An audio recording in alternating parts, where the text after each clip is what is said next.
All right, great to have you back. And it's time for our first discussion on the show. And I'm sure, I'm hoping you're going to love this. This is as positive as it can be. We're going to be talking youth consciousness, youth development. We're going to be talking about nation building on this edition of our discussion. Youth consciousness leader and a political enthusiast we have with us today, Damasus O. I'd like to welcome you to the show, Damasus. Great to have you. Thank you very much. All right, fantastic. And today we're looking at harnessing the potentials of the Nigerian youth. How important is it to harness the potentials? Well, because we have a growing youth population that is growing at an alarming rate. So how do you engage this youth to be positive, to become the engine room of the nation? These are the issues that we're going to be looking at on today's edition of the show. Well, once again, thank you for joining us, Damasus. Now, you've started a movement. You want to tell us about this? All right. I think for us to properly understand how we can harness the potential of the Nigerian youth, we may want to approach it from the dimension of the things that we are doing wrong, that are working against the potential of the Nigerian youth, which I may classify as social, economical, and political. I want to categorize these problems or challenges that militate against the idea of harnessing the potential of Nigerian youth under these three categories. Now, you started a youth movement. Yeah. And that movement has been born out of a need that you have seen and a desire to see things change. What are those things that have been on your mind, those burning issues that has, provoked you to start this movement, to mobilize youths, to impact the nation? Basically, the drive to mobilize the youth, still stand on these three tripods of economic, political, and social challenges the Nigerian youth is facing, which, when they are addressed, we won't be having so much agitation as we are seeing across the country, So that's basically what my movement is all about. A movement that is driving the youth consciousness, which starts from the youth himself, being aware and conscious of his environment, what the issues are, and his role in addressing those issues by influencing government policies and activities and other agencies that operate within the national domain. So where are you going to start? Because we'd like to hear, we'll take that tripod one at a time. Now, talking about the social challenges that are militating against harnessing the potential of Nigerian youth, talk about education, which is basic. We all know the nature of and the quality of education in this country that is abysmal. When you don't educate a people, they are not informed. They lack the necessary human capacity to actually be productive, even to themselves and to society. That's on one side. Then you talk about the issue of underage marriages, like is prevalent in the northern part of the country. You see, the other time we are aware of a serving senator who was engaged with an underage, such would not really help the future of that child, because she is not at that right age to make proper decision about her future. That works against her potential as a youth. Then you talk about the recent spate of killings by the security agencies in the country.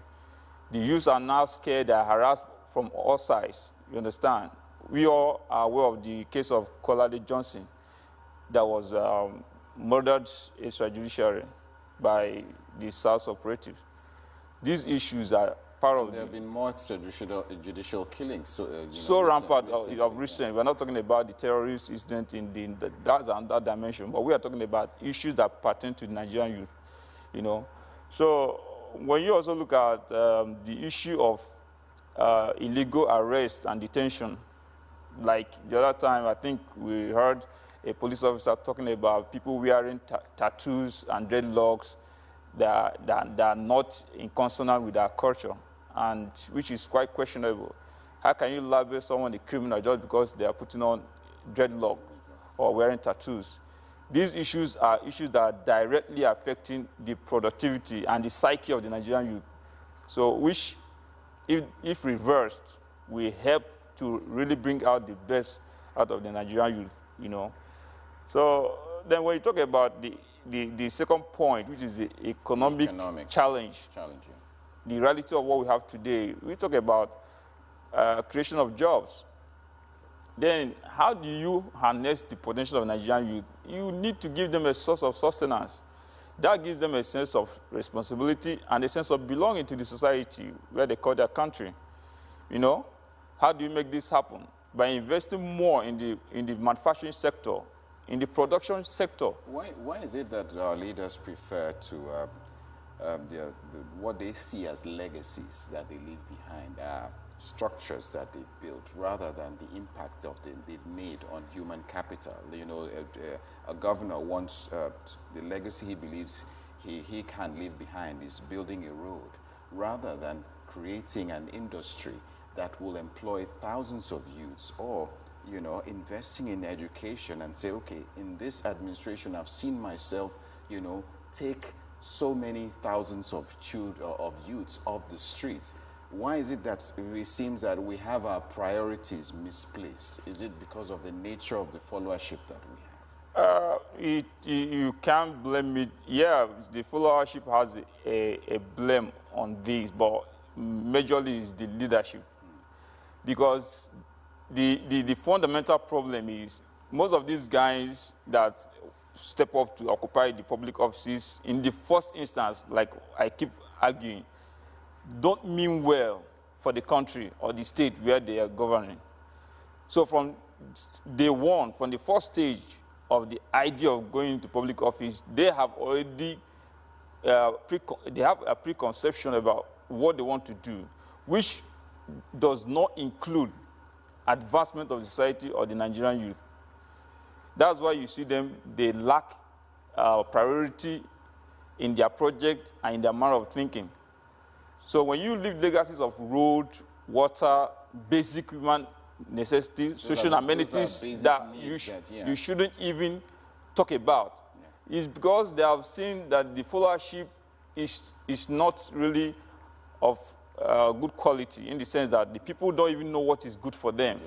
And why is it that the people don't know what is good for them? They don't know because they lack the mental quality or capacity to really analyze the situation, which stands, again, if you take it backward to what I mentioned before about the social problem, poor education. Poor education. And then, besides poor education, you also talk about information gap. So they're not enlightened enough to make enlightened choices. There's no education, there's no information. In this modern age, we are not talking about the artificial intelligence. We are not more talking about ICT. Now, you are not educated, then you are not informed. You are in a cave full of darkness. So that's the basic problem.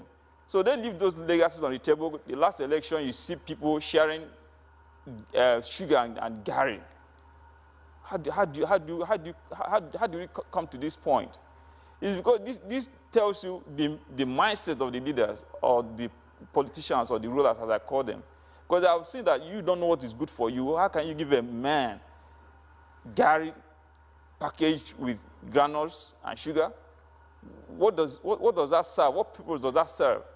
You see people being given 4,000 naira, 5,000 naira as a kind of value for their vote for 4 years. This tells you that this is a conscious movement. It's not like this man doesn't know what he's doing, because he has weighed your level of the quality of your thinking that it is quite low or poor, that you don't even know what is good for you, that he will now bring such projects or such packages to you. The same thing applies when they go into office. They go into white elephant projects that don't impact directly on the lives of the youth or of the electorate that put them into office. You know, it's just like they are trading in politics. Okay. So that's the basic problem. Okay. So that's the economic aspect you're talking about. Right? Yeah, that's the economic aspect. Then the social aspect of it, which has to do with poor education and poor information network. There's no sincere program to get the people informed. There's no transparency.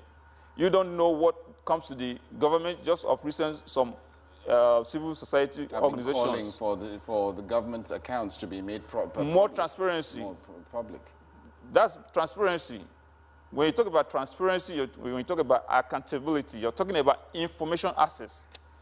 When you deny people of information, then what's the essence of the transparency or integrity or accountability you're talking about?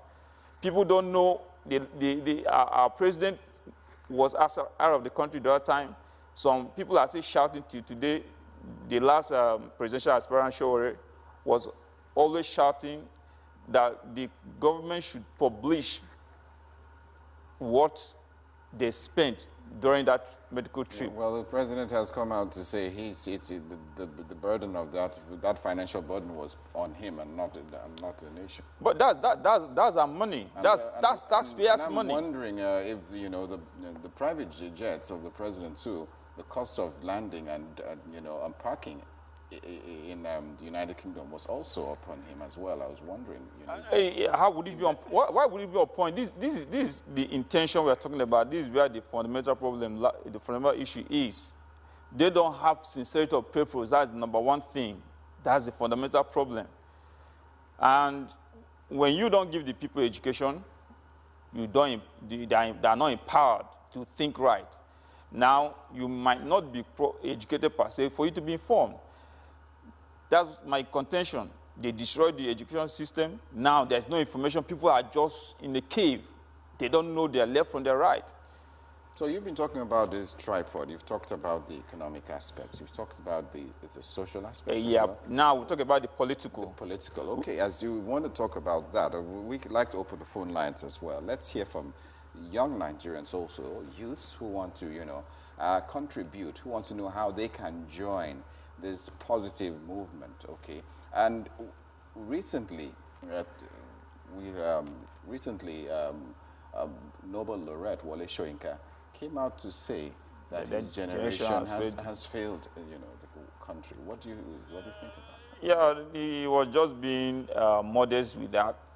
They didn't just fail the country; they destroyed the system, because they say when the foundation is destroyed, what can the righteous do?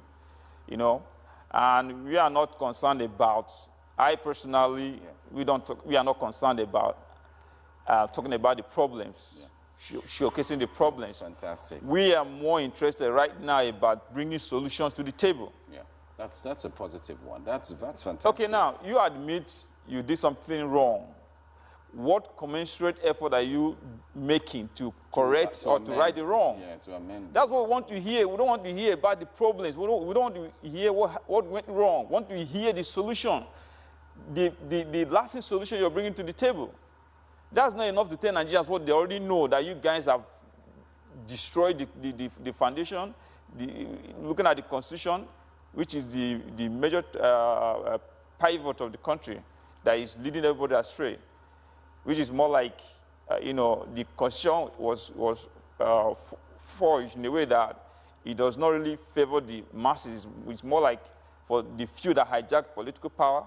The constitution is in their favor. Yeah, in their favor. Now we want to talk about constitutional review. Okay. How do you address the constitution so that it will reflect the aspiration and the mind of the Nigerian people? Nobody is talking about that. What is the job of the legislature? They've passed so many bills. I mean, they're celebrating them. They are not passing the bills that matter to the people. They pass bills that have no direct effect on the life of the Nigerian people. Talking about the PIB bill, is anybody talking about it? I was, the Senate President was celebrating unprecedented number of bills that is passed by the 8th Assembly. And I was wondering, why is it that bills like discouraging medical tourism amongst government officials cannot be passed? Why can't we also pass bills that will discourage government officials from sending their children abroad, with money from the Nigerian coffers.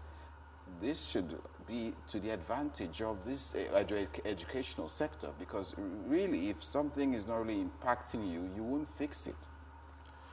That's what we are talking about. Most of their wards and children are not within the shores of this country. They are abroad having quality education so that in the next couple of years, they come back to still lord it over us. That's the strategy, that's the method. You get what I'm saying? So what we are talking about is these people have failed and they will continue to fail. They have nothing good to offer the Nigerian people or the youth. The fundamental issue we have in this country is the legislature, because they, for me, control the real power to influence things, which is making laws, making laws that influence the direction of leadership. So it's not about the president this time around? Well, when you have the executive powers, you too can do a lot using executive bills. Okay. But the fact remains that the executive is more or less controlled by the legislature and the judiciary. That's the way it should be. That's the way it should be. But whereby they are supposed to be watchdogs on themselves. But what we see is that they work in kind of harmony. They are not supposed to be in harmony. The legislature should be a watchdog on the executive. The judiciary should be a watchdog on the executive. That's the point. But what we have in this country is a conspiracy of government officials from the judiciary to the legislature and the executive. The executive is just the arm of government that is riding the white horse. The legislature and the judiciary are complicit in the problem. Consider the way the CGN was removed on Onoge. Within 48 hours, they have already concluded investigation and served him his papers. But then we have cases that have been tracking. We know a lot of APC members who are ministers that have questions to answer with EFCC. Right until now, almost 4 years passed, no investigation, no paper has been served to them. But within a space of 72 hours, they were able to arraign the CGN. So what do you call that? Because they have an agenda, they had a purpose. So that shows you that the executive, the judiciary, and the legislature are complicit in the problem of Nigerian people. But I blame the legislature basically. Okay. Before you talk about the judiciary, we can even give a little thumbs up to the, before you talk about the executive, but we can give the judiciary a little thumbs up. Okay. Because they are shown to some extent that they are different from the pack. Now, is this your youth movement? Is it partisan? Is it APC? Is it PDP? I want to know. We cannot be part of a problem that is already grinding the country to a halt. These names you mentioned are the problem. In fact, they are just two sides of the same coin. We know that. So I'm not partisan. I don't intend to be partisan into what is bringing the country down, that is sinking the destiny of this country. I'm not partisan. What we are doing is actually to stand up against these people and to ensure that the right people are in the right position. We want fresh minds, young people, smart minds, digital and globally conscious individuals to step into the corridor of power. How do you plan to go about this, to mobilize this youth, sensitize them, get them, where is the rallying point? How do we do this? We've seen what's happening. Do we wait for a moment when everyone just, it just happens like it's happened in Sudan? We've seen it happen in Sudan. We've seen what's happening in Algeria. And people just, were fed up with the situation and they took to the streets. But there's a level of awareness, in those places. Now, when you mention Sudan, you talk about Algeria, you understand that those guys there have a level of social security or welfare. If you know the level of poverty ravaging this country, you will weep for this country. Especially it's affecting the youth more than any other thing. You get so much that they you know, they are so occupied with trying to satisfy to make basic needs. to make ends meet that they don't have enough time to, you know, face These guys, the crux of the matter. these guys are hungry. These guys are not educated. These guys are not informed. These guys are bemused and harassed. You know, you don't give me education. You conduct illegal arrest and detention. And on top of that, you're going to pay yourself with huge sums of money. You see, the cycle of poverty and depression is unlimited, is unending. Now, when you compare Sudan, you talk about Sudan. Yes, I applauded what happened in Sudan with the young lady, Salah, of 22 years old, an undergraduate, a young woman. For you to see such actions, there must be a level of awareness, consciousness, which is also made stronger by good education to some extent. Sure. Now, most of the Nigerian youth, you see why they are so docile, because they are not informed, they are not educated. They are kept under, you know. Now, what about the educated ones like yourself? Yeah, I like that question. You know, the few, or let me say the majority of the educated youth, let me say enlightened youth, who have been given the opportunity. I know way back we had a very young Senate president, trying to recall his name, you know, his name is Dimeji Bankole. Dimeji Bankole. And we thought, you know, a lot of Nigerians thought, okay, fresh blood has come into, you know, the Senate, but really delivery was. All right, that takes on. Let's now go into the political aspect of this issue. Yeah, the political aspect. Let's do now, that. When you look at people like Oladimeji Bankole you mentioned, you see, part of the issues I wanted to outline here is the lack of internal democracy in our political system. Okay. Now, I attended a symposium last year, 9th August last year, organized by United Action for Change. You know, and that symposium was addressing internal democracy of parties. We had a lot of lecturers coming to speak to the people, you know.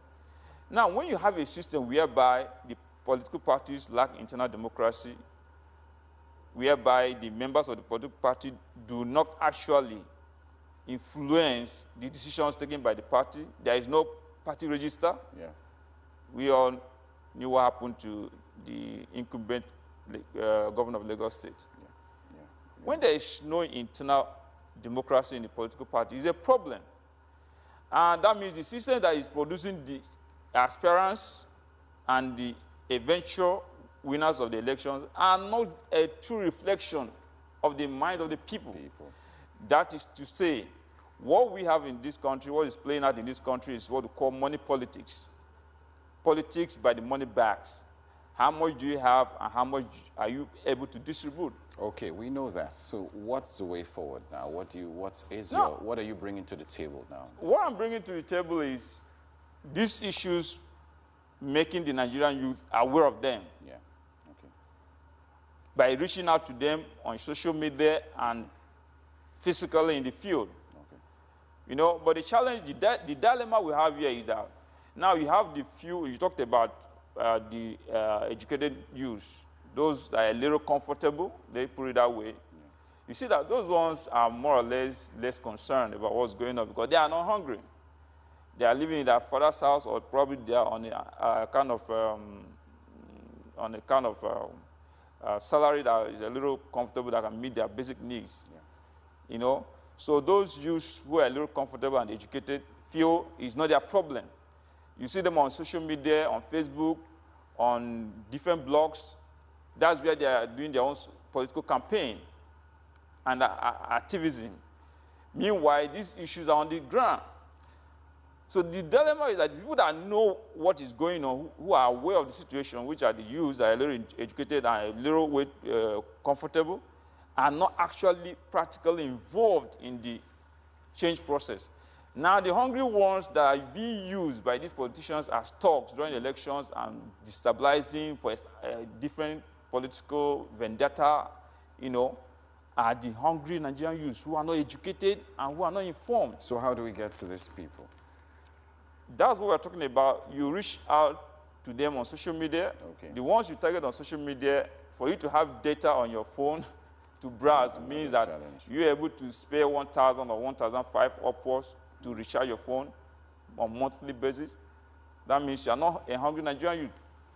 So those ones that are already informed and enlightened, you reach out to them through the social media and try. And it's been very difficult, I must tell you. It's been very difficult for you to actually bring them down from the world of social media into the reality on the ground, that this job is done on the ground. You don't cast your vote on Facebook. You must be physically available at the polling unit to make it happen. Okay, Damascus, this is a sort of discussion that we're going to be having in how do you call it, phases, because there's a lot to accommodate in there's certainly a lot. So I'll believe that my producer will be bringing you on subsequently so we can discuss national issues, and you can also sensitize these youths on how they can get on this platform and how to join the movement, okay, of change that has been started by your, by your platform, because that's the much we can take right now on this discussion. I want to thank you for coming on the show. It's been great talking to you so far. And yes, we've been talking to Damascus Onoha, yes, Damascus Onoha started a youth movement talking about harnessing the potentials of the Nigerian youth. We want to go for a quick break, and when we come back, we'll be having Sheon Guntuga on usually interesting discussion on Lifestyle Daily. So don't go away. We'll be right back.